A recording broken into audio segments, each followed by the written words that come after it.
కారం రంగు రుచితో ఉంటుంది. ఆచి మిరపపొడి అదరగొట్టే కారం రంగు రుచి. సికింద్రాబాద్ బోయిన్పల్లి మేధా స్కూల్ డ్రగ్స్ కేసులో సంచలన నిజాలు వెలుగులోకి వస్తున్నాయి. స్కూల్ ప్రమాదకర స్థితిలో నడుస్తోంది. స్కూల్ ఫస్ట్ ఫ్లోర్ లో పెద్ద సంఖ్యలో రియాక్టర్లను గుర్తించారు. డ్రగ్స్ తయారీ కోసం ఫస్ట్ ఫ్లోర్ లో 8 రియాక్టర్లు ఏర్పాటు చేసుకున్నాడు జయప్రకాష్. ఫ్యాక్టరీ స్టైల్లో రియాక్టర్లు ఏర్పాటు చేసుకున్నాడు. జయప్రకాష్ గౌడ్ రూమ్ అచ్చం ఫ్యాక్టరీని తలపించేలా ఉంది. డ్రగ్స్ తయారు చేసే రూమ్ లోకి ఎవరూ రాకుండా జాగ్రత్త పడ్డాడు.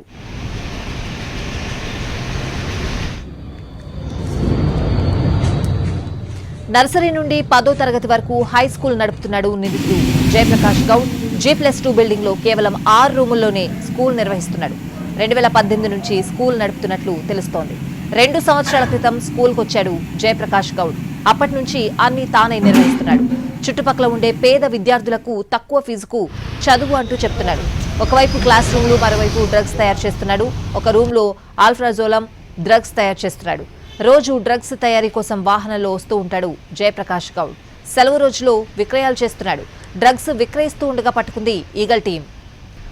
ఇదే విషయానికి సంబంధించిన మరిన్ని వివరాలు మా ప్రతినిధి కిరణ్ అందిస్తారు. బోయిన్పల్లిలోని మేధా స్కూల్ డ్రగ్ తయారీ యూనిట్ కేంద్రంపై ఈగల్ పోలీసులు రైడ్ చేసిన విషయం తెలిసిందే. ఇందులో సంచలన విషయాలు వెలుగు చూస్తున్నాయి. ప్రస్తుతానికి మనము బోయిన్పల్లిలోని మేధా స్కూల్లో ఉన్నాం. మేధా స్కూల్లో అల్ఫ్రాజోలుమ్ అనే డ్రగ్ తయారీ కేంద్రంపై ఈగల్ టీం పోలీసులు ఆకస్మికంగా రైడ్ చేశారు. ఇందులో ఈ స్కూల్లో స్కూల్ స్టూడెంట్స్కి పాఠాలు చెప్తూనే మరోవైపు అంటే మరొక సెక్షన్లో ఈ డ్రగ్ తయారు చేస్తున్న భాగవతనంతా కూడా ఈగల్ పోలీసులు బట్టబయలు చేశారు. ఈగల్ టీం సోదాల్లో విస్తుపోయే విషయాలు వెలుగు చూస్తున్నాయి. ప్రస్తుతం మనము మేధా స్కూల్లోని ఇదొక ఆఫీస్ రూమ్. ఈ ఆఫీస్ రూమ్ను డ్రగ్ తయారీ కేంద్రంగా ఏర్పాటు చేసుకొని అల్ఫ్రాజోలుమ్ అనేది డ్రగ్ని తయారు చేస్తున్నారు. మేధా స్కూల్ యజమాని మల్లెల జయప్రకాష్ గౌడ్. సో స్కూల్లో గుట్టు చప్పుడు కాకుండా ఒక తయారీ యూనిట్ని కూడా నడుపుతూ ఉన్నారు. ఇదంతా కూడా అల్ఫ్రాజోలుమ్ డ్రగ్ను మహబూబ్నగర్ జిల్లా భూత్పూర్కి అల్ఫ్రాజోలుమ్ను సరఫరా చేస్తున్నారు జయప్రకాష్ గౌడ్. సో 3.5 కిలోల అల్ఫ్రాజోలుమ్లో భాగంగా 4.3 కిలోల సగం తయారీ కూడా పోలీసులు డ్రగ్ స్వాధీనం చేసుకున్నారు.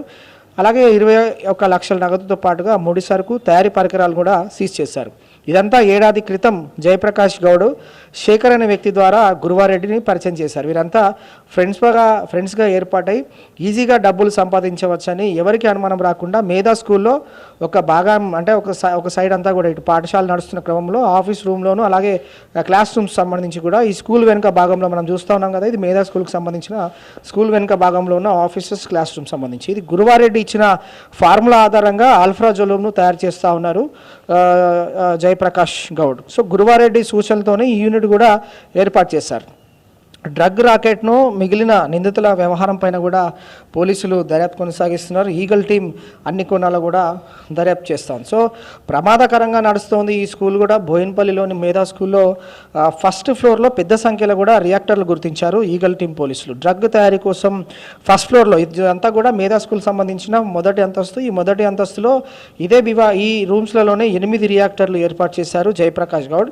అలాగే ఒక ఫ్యాక్టరీ మాదిరిగా అన్ని పరికరాలు ఏర్పాటు చేసుకొని రియాక్టర్స్ దానికి సంబంధించిన ఏర్పాటు చేసుకొని జయప్రకాష్ ఎవరైతే ఉన్నారో గౌడ్ అతను అచ్చం ఫ్యాక్టరీ లాగానే ఇదంతా కూడా డ్రగ్ తయారీ కేంద్రంగా వ్యవహారంగా ఈ స్కూల్ అంతా కూడా నడిపిస్తూ ఉన్నారు. సో డ్రగ్ తయారు చేసిన తర్వాత ఈ రూమ్లోనే ఎవరికి రాకుండా కూడా జాగ్రత్తలు తీసుకున్నారు.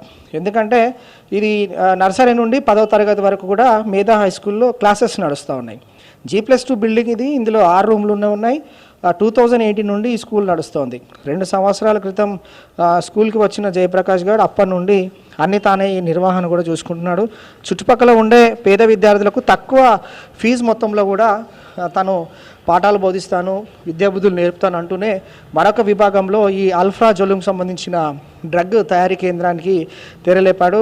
ఇదంతా కూడా 5 రూమ్లలోనే కేవలం క్లాసెస్ రూమ్స్ నడుస్తున్నాయి. ఒకవైపు క్లాస్ రూమ్స్లో నడుస్తూనే మరొక వైపు డ్రగ్ తయారీ కేంద్రం కూడా నడుస్తుంది. సో రోజు ఈ డ్రగ్ తయారు చేసిన తర్వాత వాహనంలో రావడం, అంతా చెక్ చేసుకోవడం, వెళ్ళిపోవడం. అలాగే యథావిధిగా కూడా సెలవు రోజుల్లో కూడా ఈ విక్రయాలంతా కూడా జయప్రకాష్ గౌడ్ చేస్తూ ఉన్నాడు అనమాట. అంటే ఇటు మహబూబ్ నగర్ తర్వాత వేరే జిల్లాలకు సంబంధించి ఈరోజు కూడా విక్రయాలు చేస్తున్నారని చెప్పి ఇన్ఫర్మేషన్ బేస్ చేసుకొని ఈగల్ టీం పోలీసులు మెరుపు దాడి చేశారు. ఈ మెరుపు దాడిలో మేధా స్కూల్లో స్కూల్ మాటున డ్రగ్ తయారీ కేంద్రాన్ని పోలీసులు గుట్టురట్టు చేశారు.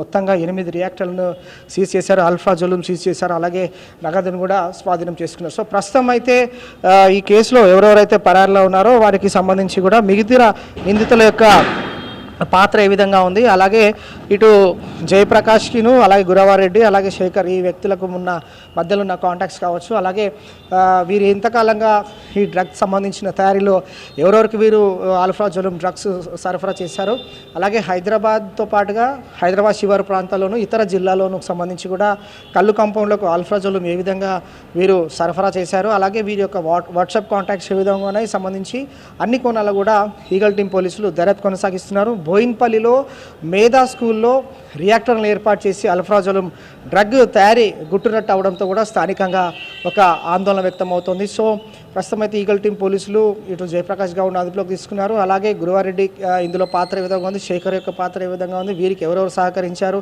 ఎంతకాలంగా వీరు ఎంతమందికి వీరు డ్రగ్ను విక్రయాలు చేశారు, తర్వాత ఇక్కడ నుండి పెద్ద ఎత్తున ఇతర జిల్లాలకు ఏ విధంగా తరలించారు, ఎంత మొత్తంలో వీరు డబ్బు దీనికి సంబంధించి కూడా సంపాదించారు, అనేక కోణాల్లో కూడా ఈగల్ టీం పోలీసులు అయితే దర్యాప్తు కొనసాగిస్తున్నారు. వీడియో జర్నలిస్ట్ ప్రభాకర్తో కిరణ్ ఎన్టీవీ, హైదరాబాద్.